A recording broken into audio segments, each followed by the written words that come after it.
why we need to have an extra income nowadays. Alam naman natin na kailangan talaga natin ng extra income, but minsan yung utak natin ayaw magtrabaho sa isang extra time natin na magkaroon tayo ng isang trabaho, nakikita tayo ng extra. Tama ba?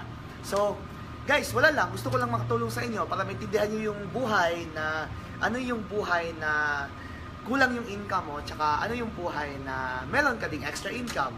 Diba, alam naman natin, pag ikaw yung tao na may trabaho, tapos yung trabaho mo 8 hours, tapos yung sahod mo konti lang, syempre, pagkatapos ng trabaho, uwi sa bahay, kakain, tapos matutulog agad, tapos kinabukasan, trabaho na naman, matutulog na naman. So, this is just a circle of life. Tama? Nakita natin? So, that's why yung income natin medyo kulang din. Okay? So, guys, may ipakita ko sa inyo na ano bang kakaiba pag meron tayong extra income kasi wala. Okay, ganito yan. Okay. Wala to sa plano, pero gusto ko lang na makikita nyo kung ano yung mga naisip ko din dati. Okay, so ganito yun guys. Okay, yung buhay natin para siyang isang jar. Isipin niyo na lang na isang jar siya. Okay, na linagyan po natin ng tubig gripo. So isipin niyo na gripo yan. Okay, gripo. Na dito na naman, dadaan yung tubig na ilalagay natin dito sa isang balde. Okay? So, nangyari po, pag lagyan po natin ng tubig ng isang balde, yung isang ganito, ito yung life, ito yung buhay ng tao. Okay? Ito yung buhay ng tao, life. O, nakita niyo naman. Okay? Ito yung buhay ng tao. So, kapag nilagyan ng tubig, para itong buhay ng tao na ikaw nagtatrabaho, may papasok. So, water represents money. Ang tubig po. So, habang nagtatrabaho ka, may papasok na tubig representing the money, okay? So, bakit hindi naman mapupuno? Hindi naman siya mapupuno. Bakit? Kasi ang dami pong butas dito na representing din sa magagastuhan natin everyday sa buhay natin. Okay? So, guys, that's why hindi siya mapupuno. Dito lalabas. Ito naman pang kuryente, matrikula ng mga bata. Ito na naman yung rental ng bahay. Ito naman yung sa tubig. That's why, isa lang yung inaasahan mo, pero daming umaasa sa income mo. That's why, ang kalabasan po, ang buhay natin, para siyang tinatawag na coke. Okay? Pag hindi ka sakto, meaning, pag hindi ka sakto, baka, zero ka. O, ito yung buhay natin. Parang coke lang po. Sorry po sa lahat. Kasi ganyan din buhay ako dati. Diba? So, ito yung buhay natin. Isa lang inasahan natin trabaho. Ito yung tinatawag na work. Isa lang inasahan natin na trabaho na pumasok na income sa savings natin. Pero sa dami pong umaasa sa income natin, lumalabas, wala tayong savings. Yun ang buhay. That's why palagi tayong nagreklamo, palagi tayong nagbe-blame kung ano yung mga sitwasyon natin. Kasi tayo naman yung dahilan, bakit yung ganun lang yung kita natin, di ba? So, guys, parang coke talaga. Pagdating ng sahod, pag hindi ka sakto, zero ka. Di ba? So, ikaw lang yung maka-judge sa sarili mo. Kung ako lang sa'yo, kagaya ko dati, naghanap ako ng isang part-time business. Kasi hindi naman pwede dalawa ang trabaho natin. Dapat, meron tayong 8 hours job. Pagkatapos ng 8 hours job, meron naman tayong ginagawa na part-time. So, actually, yung part-time po yung nakatulong sa akin dati. Bakit po?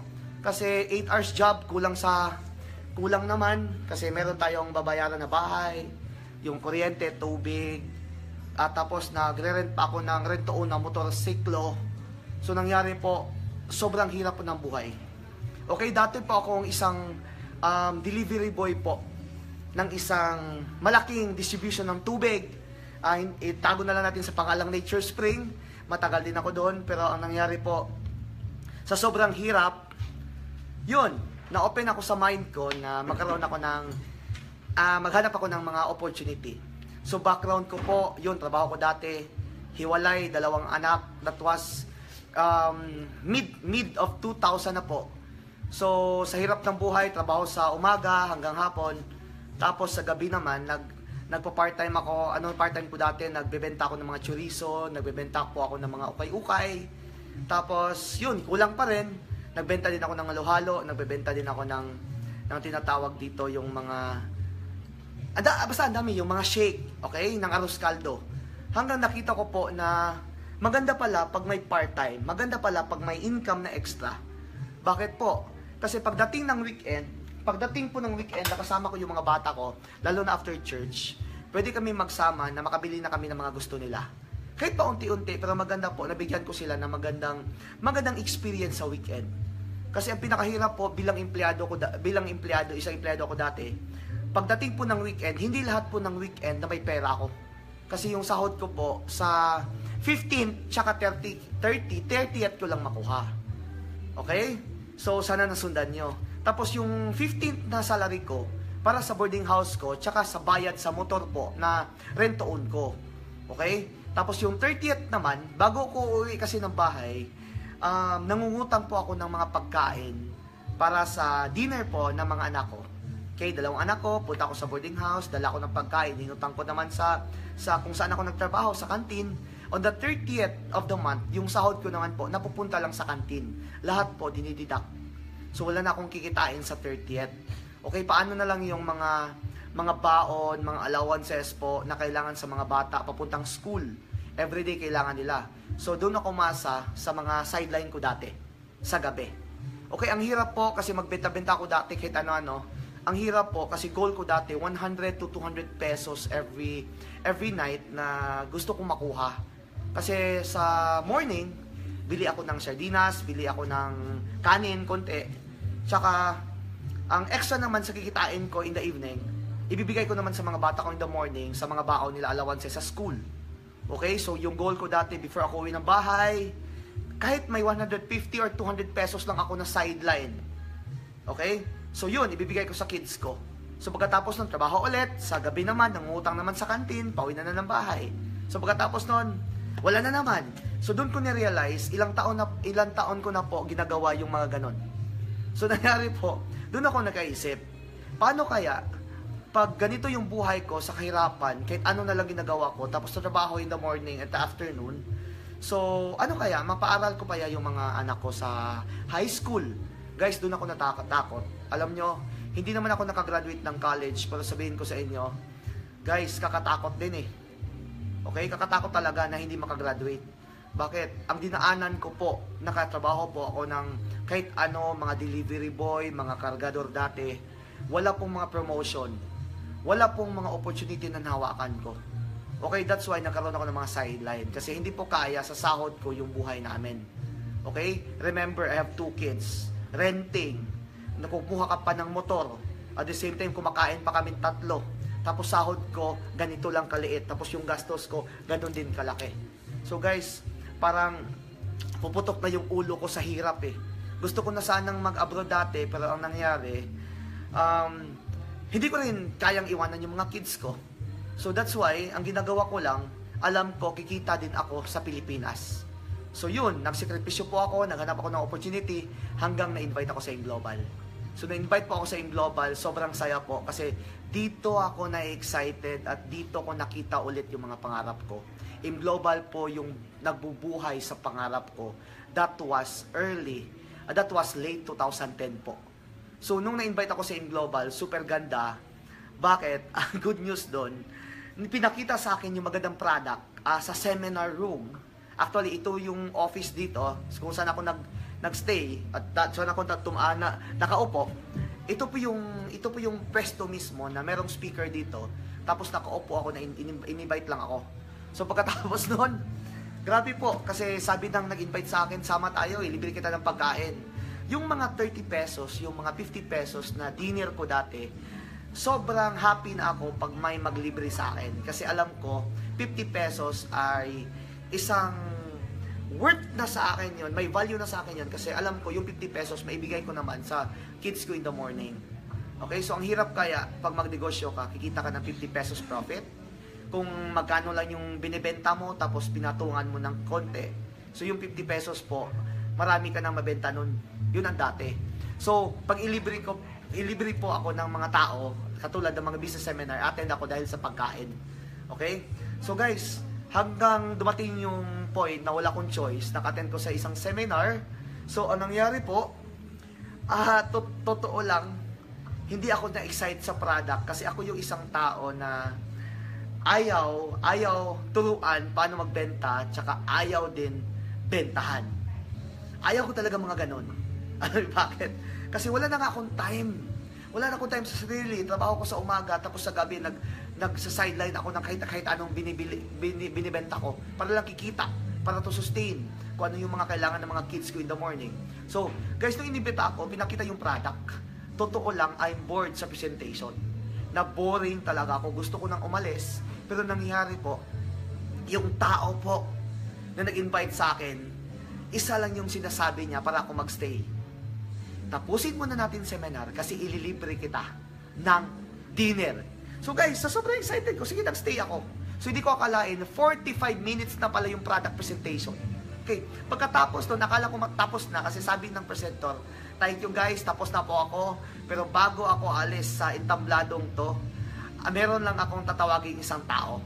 So tinatawag naman yung isang tao guys. So ang nangyari, yun, nagpe-present daw ng business kasi pag maganda yung product, maganda din daw, ang ganda daw doon po para magkaroon ng negosyo. So yung tinatawag yung isang lalaki, grabe ang angas, may kotse na daw siya, kumita na daw siya ng malaki. So, para akong na-excite kasi maangas din ako dati eh. Pero wala naman akong pera, pero siya maangas, pero may pera naman. So doon ako na-curious, pinakinggan ko siya. Ang hanggang sinasabi niya, maganda daw magkaroon ng extra income. Maganda daw magkaroon ng part-time kasi sayang lang daw yung mga part-time na sa bahay ka lang natutulog tapos sinayang yung oras mo kasi sabi pa niya, when you waste your time, you're wasting your money. Ang dami kong oras sinayang po, totoo. That's why hindi ako nakasave, hindi rin ako nakadagdag ng income sa sarili ko. Okay? So, pagkatapos nun, tinatawag yung tao, sabi niya, okay, bago tayo magkaroon ng extra income dito sa business na to, kailangan natin mamuhunan. Guys, kailangan daw ng kapital. Doon, mas lalong nawala yung interest ko kasi nung pumasok ako sa seminar room, ang dala-dala ko lang po 20 pesos. Okay, 20 pesos lang po na alam ko kung hindi ako pakainin nito, uuwi ako, at least may masakyan ako that time. So, nangyari po, yun, dahil lang sa ililibre ng pagkain sa taong nag-invite sa akin, tinapos ko yung seminar na totoo, wala talaga ako naintindihan. Katulad mo, baka nakatry ka na ng mga seminar, diba? Wala ka naintindihan kasi yung mind ko that time, very close po. Very close kasi ayaw ko ng produkto, tapos ayaw ko rin magpalabas ng pera kasi wala naman ako mapalabas. Okay? So, yun. Hanggang bago siya matapos yung speaker, may tinawag siya 2 tao. So, ang nangyari po nun, yung isa, nagkwento sa buhay niya. Tapos sabi niya, isa daw siyang ordinaryong factory worker dati. Tapos during that time, 5 years ago, nung nakinig ako sa kanila, kumita daw siya ng 150,000 a month. Guys, isang factory worker na kumita ng 150,000 a month during ginagawa yung business ng AIM Global. Tapos ako, super negative that time. Tapos yung trabaho ko, isang kargado, delivery boy lang na Nature Spring. Ano kayang isipin ko na may isang ordinaryong tao kumita ng 150,000 a month? Alam mo, sabi ko sarili ko, pwede nga. Sure? Ako yung isang negative, hindi ako niniwala kasi ako yung sobrang sipag na tao, super hardworking na tao, na kahit ano pang gagawin ko, hindi naman ako yumaman. Bakit ako maniwala sa isang business na may ordinaryong tao, ginawa yung business, yumaman? Tama? So pagkatapos nun guys, may tinawag na naman isang lalaki. Okay, medyo may edad na, mga 50 years old yata yun. So nangyari po, nag-testimony siya. Isa daw siyang security guard sa City Hall of Cebu. So, ginawa niya part-time AIM Global 4 years na, part-time.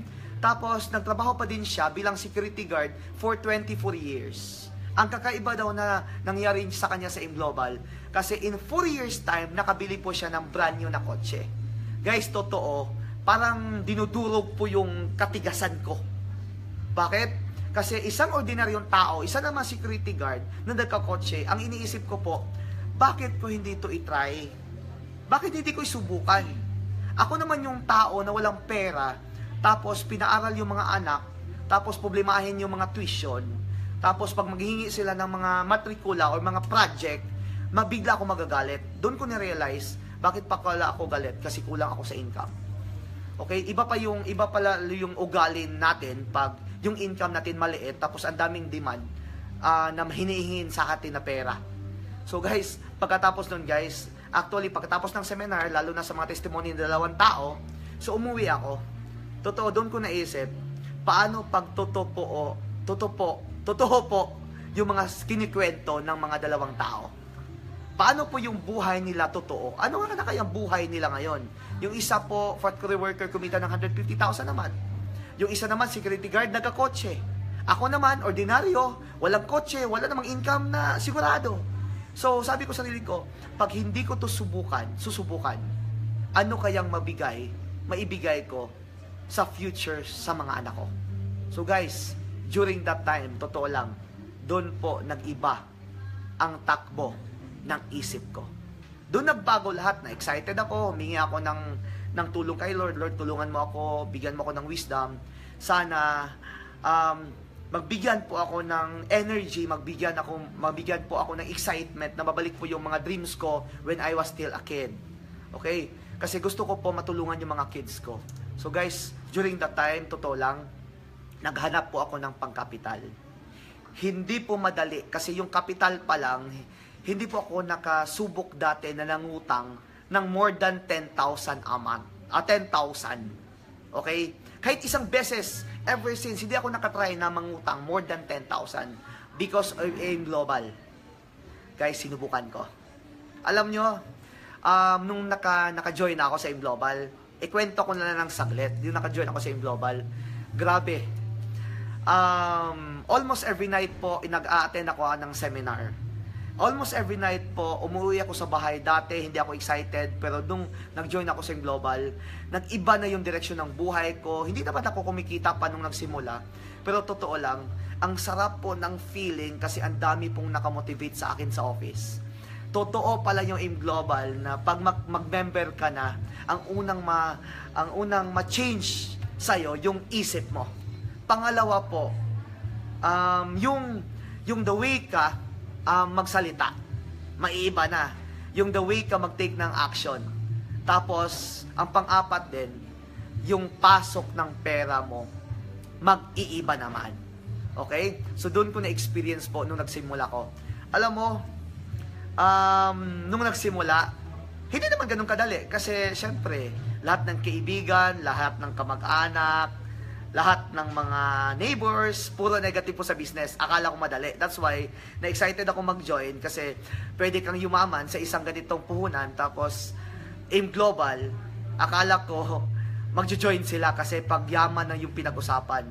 Alam po nangyari, lahat po ni-reject ako. Grabe guys. Alam nyo, kung isipin natin, nung unang buwan ko po dito sa AIM Global, yung inibita ko po, 47 katao. Ganon ako ka-excited. Siyempre, bawat imbita mo, tapos mag-join sila, may income tayo. Okay?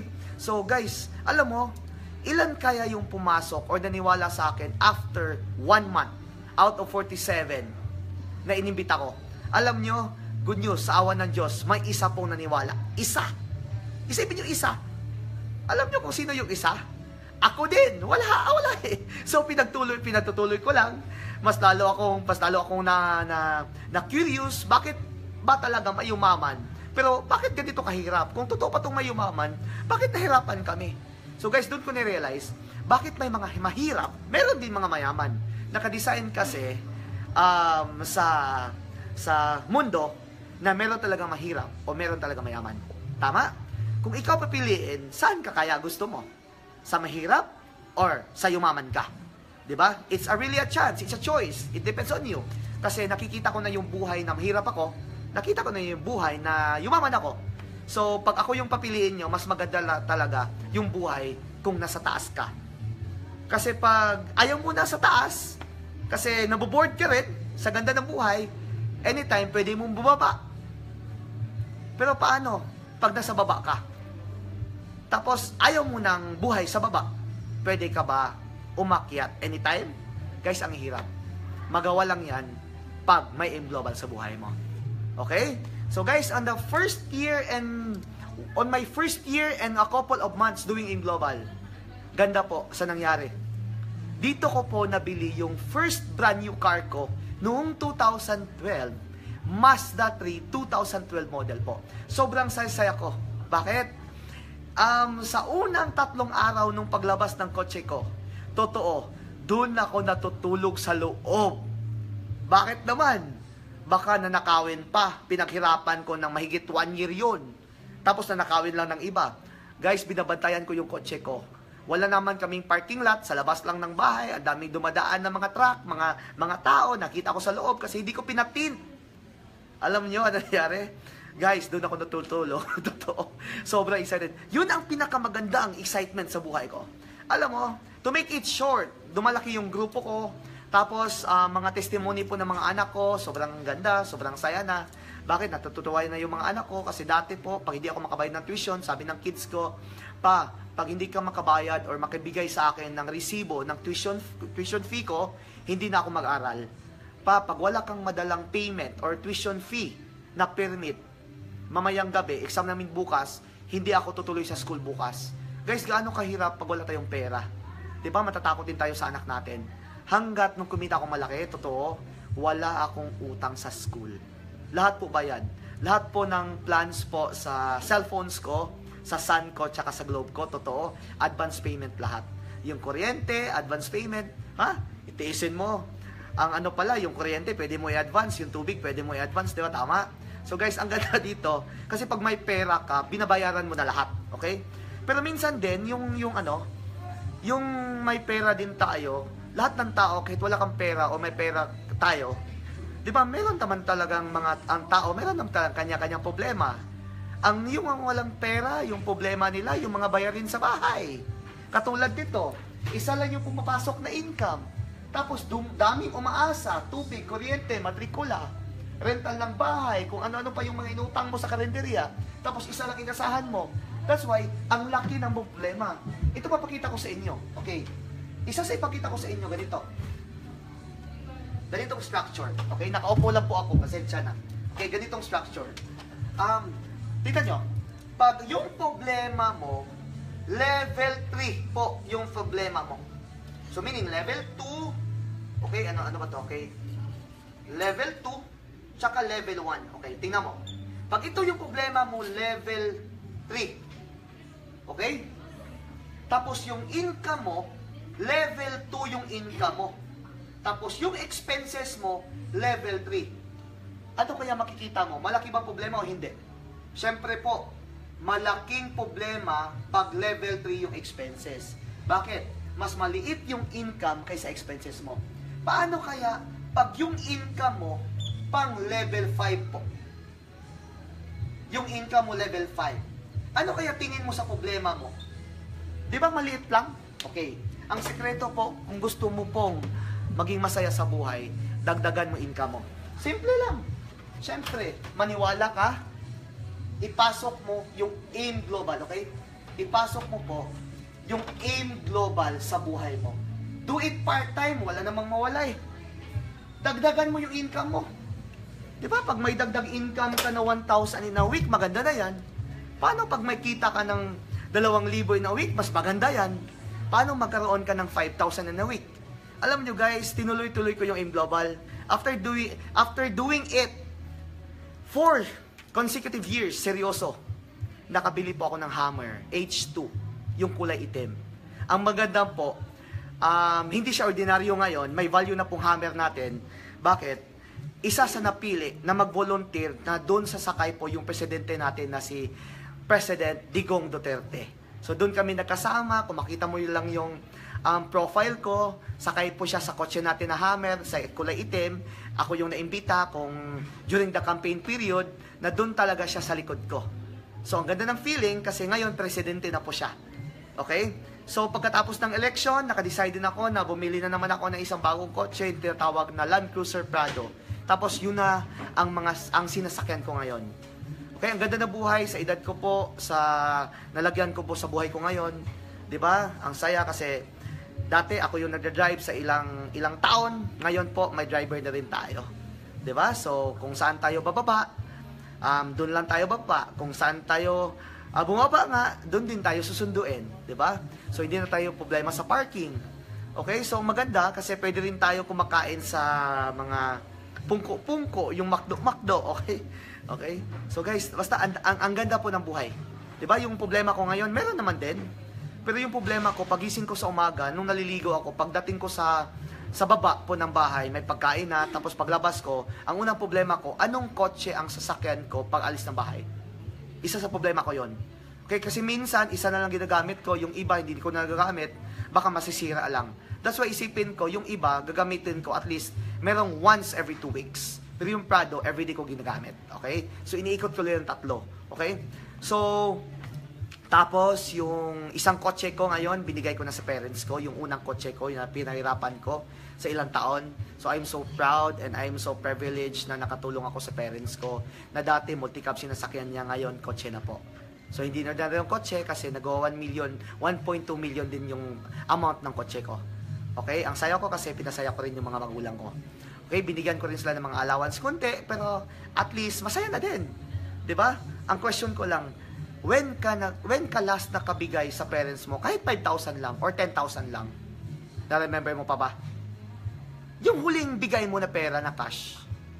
Guys, isipin mo, paano because of AIM Global na mag-part-time ka sa AIM Global, makabigay ka sa mga magulang mo kahit 5,000 or gawin natin 5,000 per month.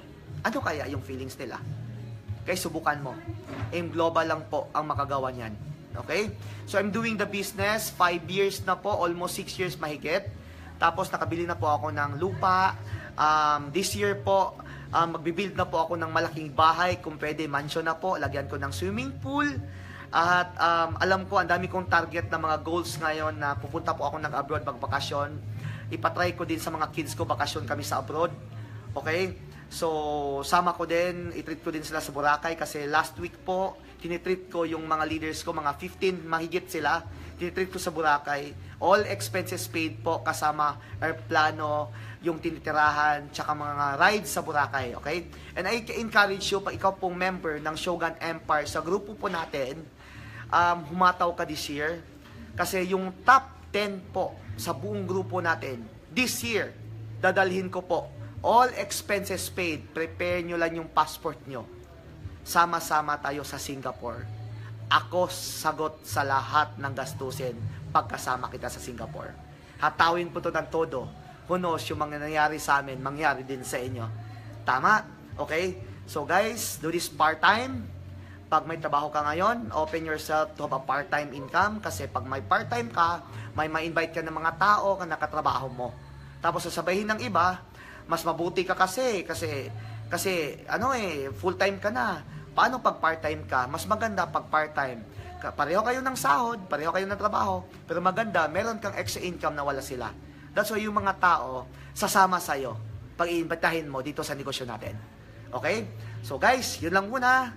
This is Paulo Seno and we are ranked AIM Global Cebu now as top 1 earner in Cebu. And I declare to have a great day, everyone.